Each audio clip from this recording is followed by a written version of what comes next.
Yeah. So I don't know what his deal. I know the dad's thing was in the metric conversion. He said you lost a tenth every or 2/10 on every 10,000. So he would add that at the end. You know, if he's going to 30, he would make it 6/10 bigger. Well, I don't know if that's the best thing in the world to do. Like I said, I just always multiplied it out with that. I mean, I figured the book Yeah. knows the size more than I do. Right. You got the conversion tables, and do it the longhand way. Yeah, that was a smooth 5 under right there. 5,000. Mhm. That's Under where it's supposed to be. yeah. Yeah. That's mm, Now, is this just a main issue, or is this rods too, I'm afraid it's all the way through? yeah. I mean, he couldn't have maintained tolerances on the rods and screw up on the mains. It just, you know, once you screw up everything, you don't. Once you don't know what you're doing, it carries through to everything. Well, yeah, that's.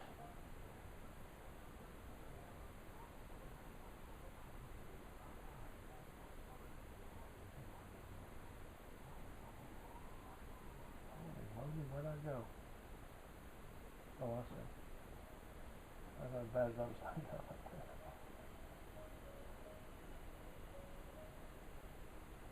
Okay, that thing just shows to be just a couple. Oh, there's a bad one.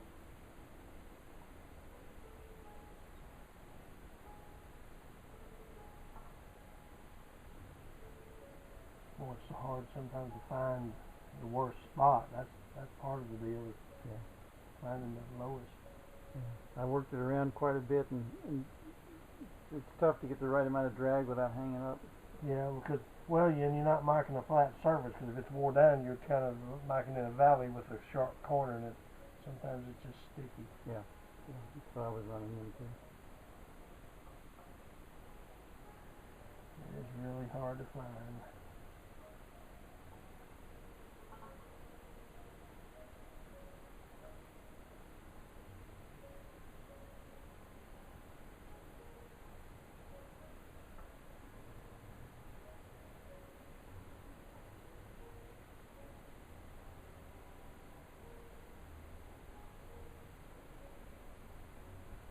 So that one shows to be about 5.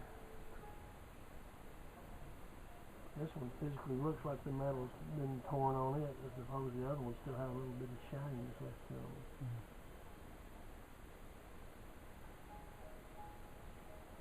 Well, I knew he was building this engine. I didn't know who it was for at the time because he called me up and asked if I had any rings in stock. And I happen to I do keep rings for these engines in stock. And he says he came over several times and got some because he broke them as he installed them. Mm-hmm. And it's one of the things we found when we pulled out. I think it was number 6 piston. It was had a broken ring on it. Wow. So. Are they real thin, or is he just? But the way they install is funky. It's not a square deck surface. Oh, that's right. That's the angle. one you were telling me had the deck that's off. Right, angled deck, and so it's very difficult to install them and very easy to break them. I mean, I've never done it myself because if you know what you're doing, you don't. If you know what you're doing, you won't have any problems. Yeah. But he got. I think he'd get in a hurry. Well, is there like a counter bowl at the top of the cylinder? Yeah. Where that offset is? Okay. Yeah, exactly. And so you have. So he probably didn't do that correctly. Yeah. And that was letting him not get there. Right, and so that's where, Gary's going to come in. Hopefully, he's not afraid of it. Let me move this stuff. Oh, okay. I'm just going to twist this a little bit.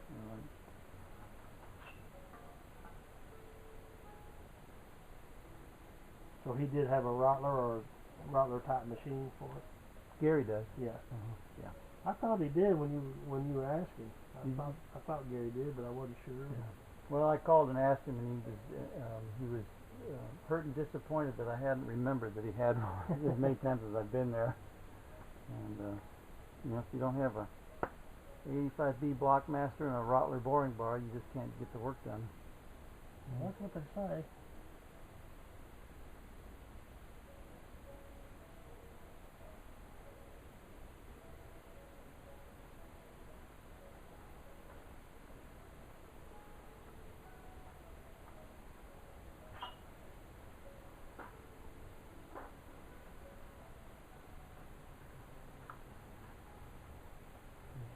fingers. And stick that in to keep it from rotting.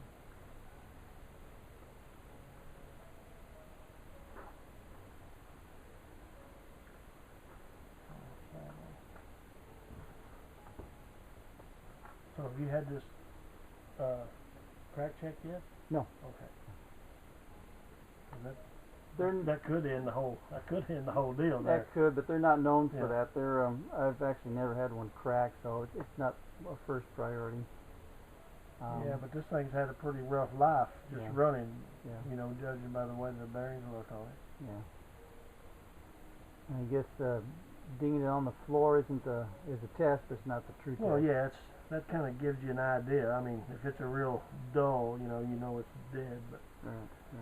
I've had one that sounded bad that weren't, and I've had them that did not sound bad that I could find a crack in. So. Yeah, I'll see. I wonder if I've never had one done. I wonder if Gary's got a. He has a wet magnifying machine. Oh, he does. He does. Okay. Well, that may be the. Well, first we'll find out if it's even salvageable in terms of dimensions, because we don't have any other dimensions beyond the fourth undersize on in terms of bearings available to us.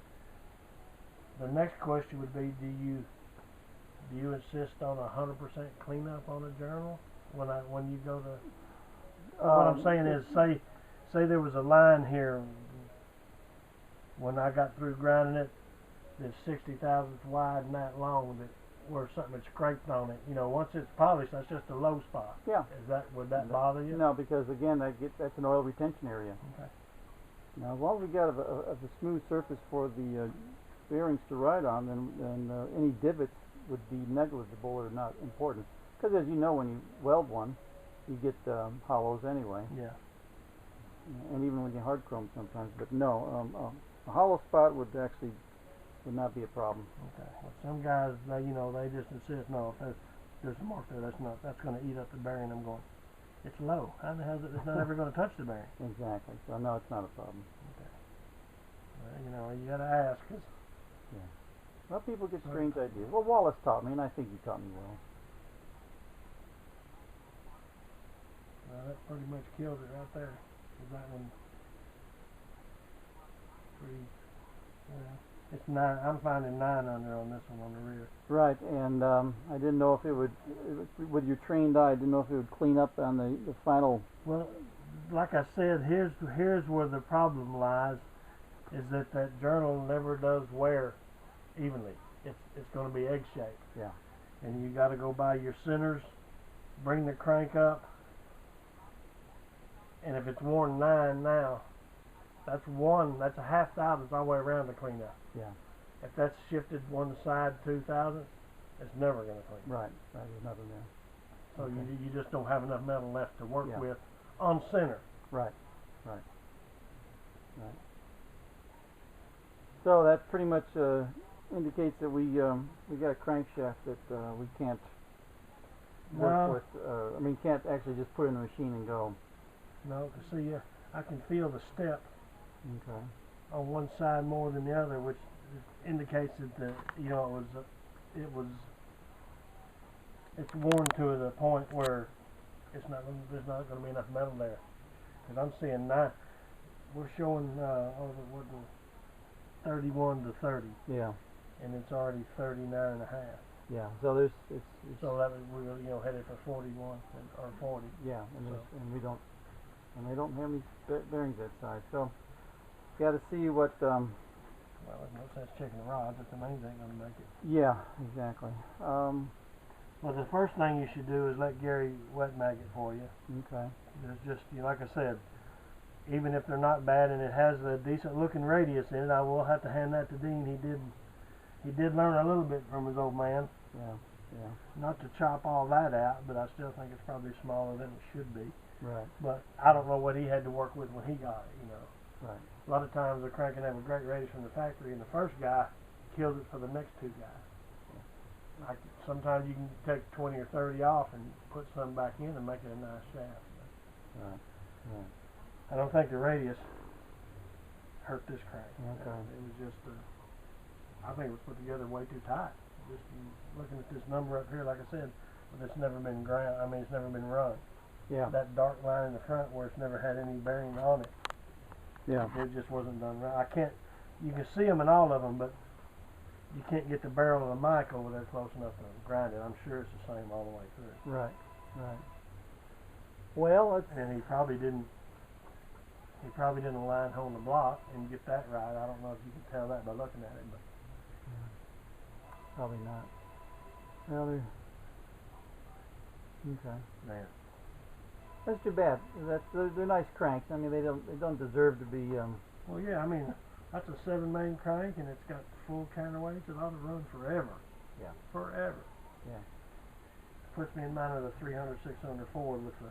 They made a steel one for the heavy-duty trucks and stuff. Yeah. The exactly. guys, Yeah. the guys that race them, you know, that's what Yeah. they look for is that steel crank. Well, this is not too dissimilar from a truck. I mean, everything's overbuilt. Yeah. It's pretty stout. I mean, when they made these engines, when they built them brand new, they put them on a dyno for 24 hours, run them Yeah. in. Yeah. Cool. Yeah. And then, so I mean, they were really serious engines, and they could take an awful lot of abuse, except for bad workmanship. Well, yeah, I mean, there's no fixing that. I mean, that's Yeah. unfortunately that's a bad side of our business. There's more of those out there than there are people that want to do right. Yeah. Yeah. That's Well, why. yeah. That's why I have these guys all the time. Want to know how much I charge to grind a crank? I said $150. And I said, look, there's cheaper guys out there if that's what you want. Yeah. I said, but I pay attention. Yeah.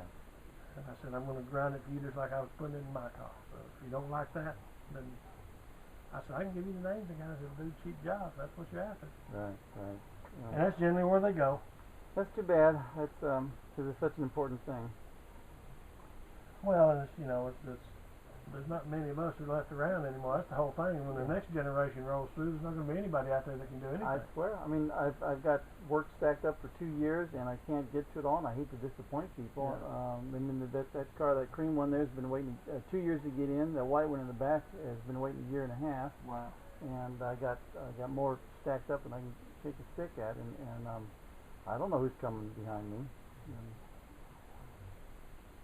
Well, what are our options?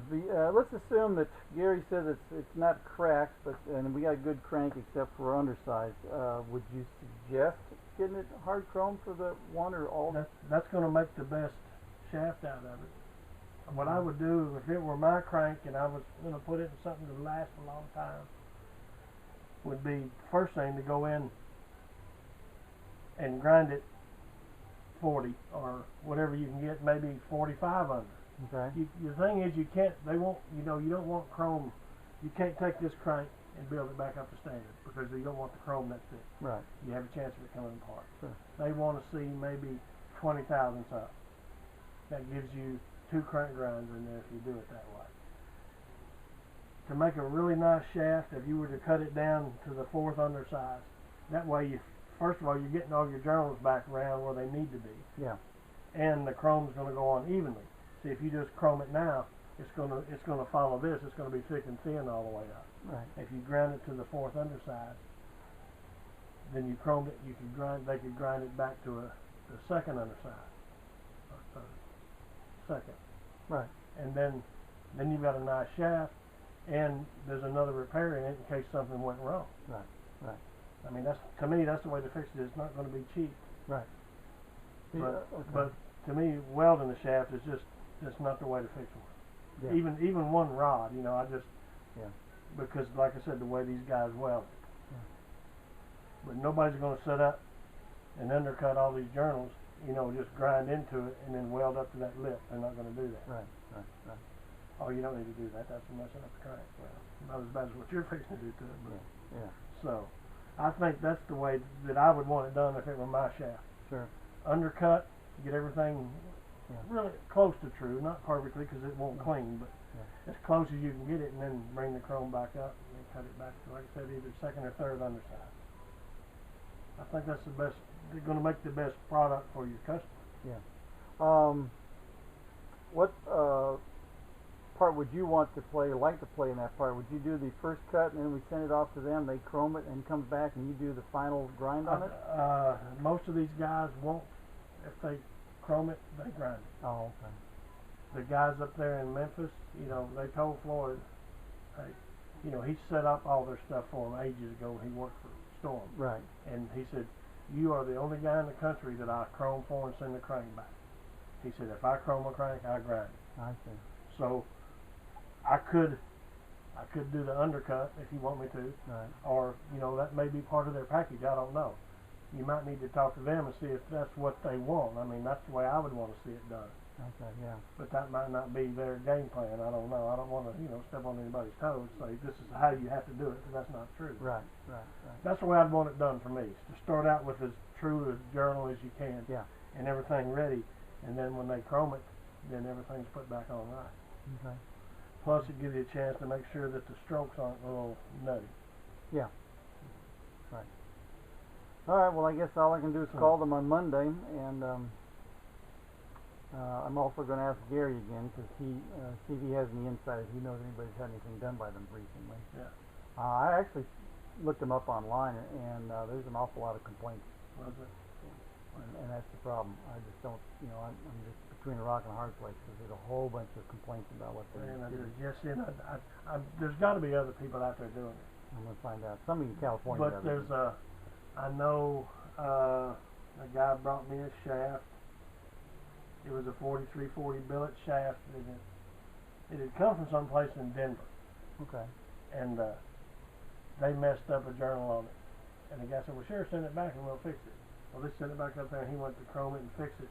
And he brought it to me, and I had to regrind the mains on it because it was such a bad job. I said, this is the guy that built the shaft originally, so Yeah. I don't know whether it's one of them things where it changed hands or the shop man doesn't care about it as like the front office. You know, you don't know. Right.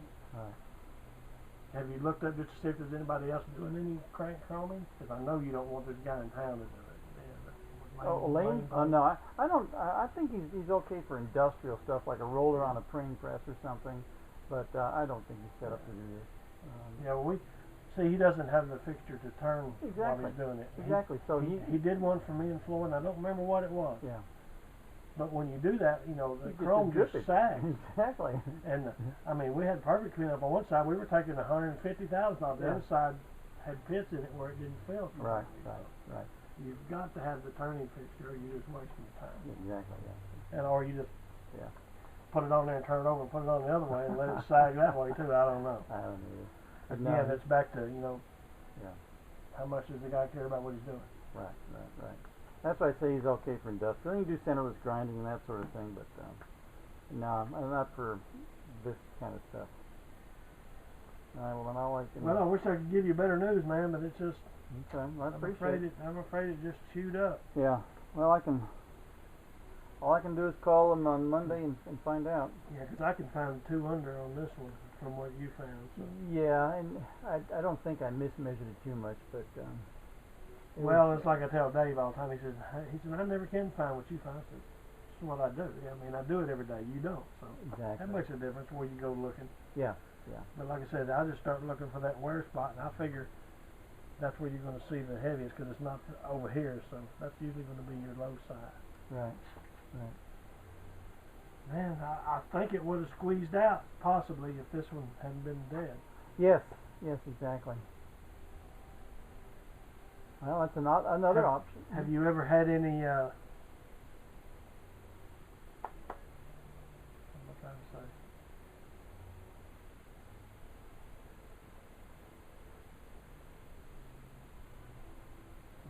Modification to put a different bearing in the engine to make it work?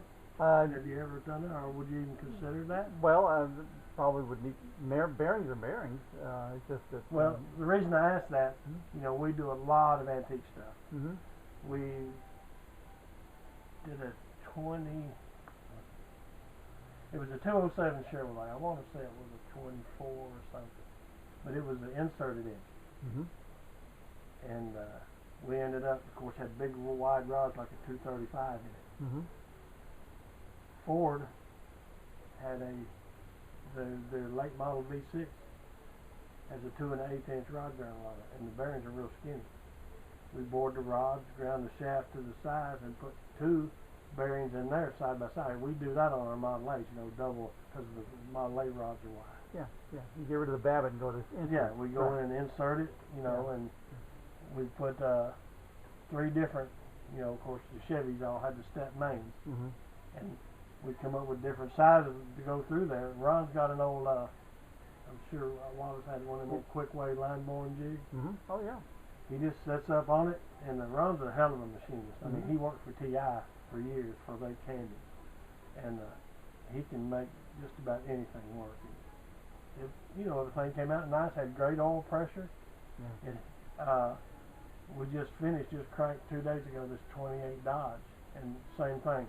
It had big bronze inserts with Babbitt dumped in them on the main, so that made it simpler.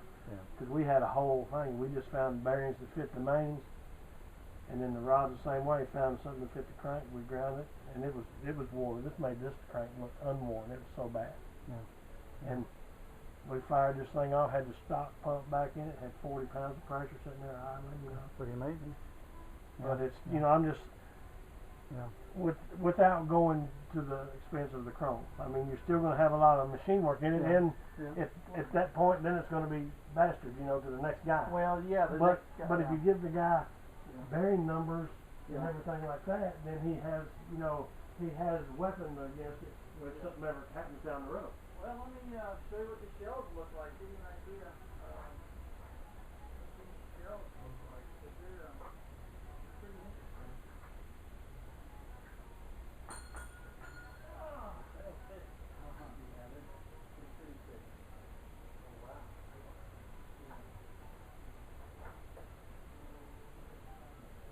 Well, see, here's the next thing you can do.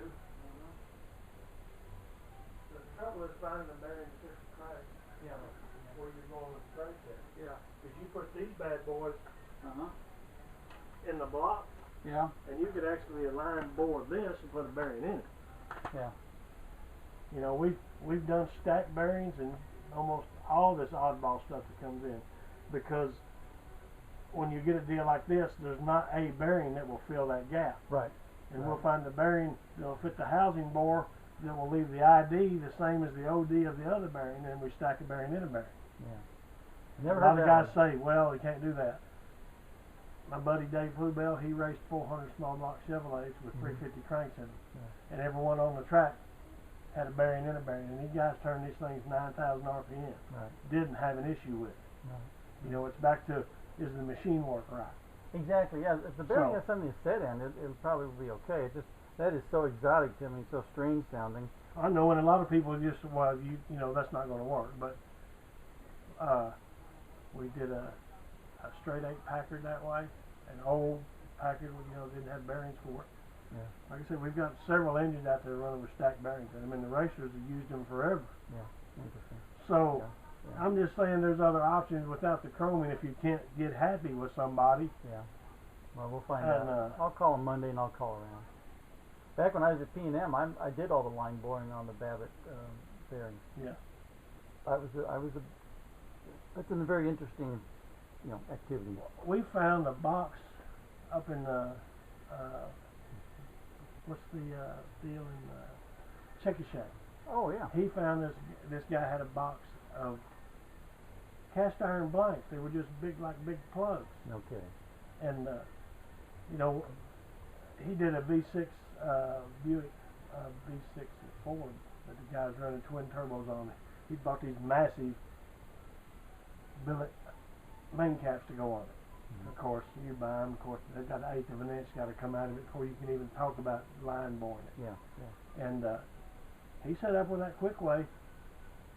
He hung this thing off of his Bridgeport mill, and he just found a plug, found a piece of cast iron there, and cut it down, roughed it to go into that block. There was a guide for the a line boring jig. So he's doing the block, running it out of the Bridgeport mill. He did the front one, then he did the back one, then he built plugs for the 2 center ones and cut the 2 end ones.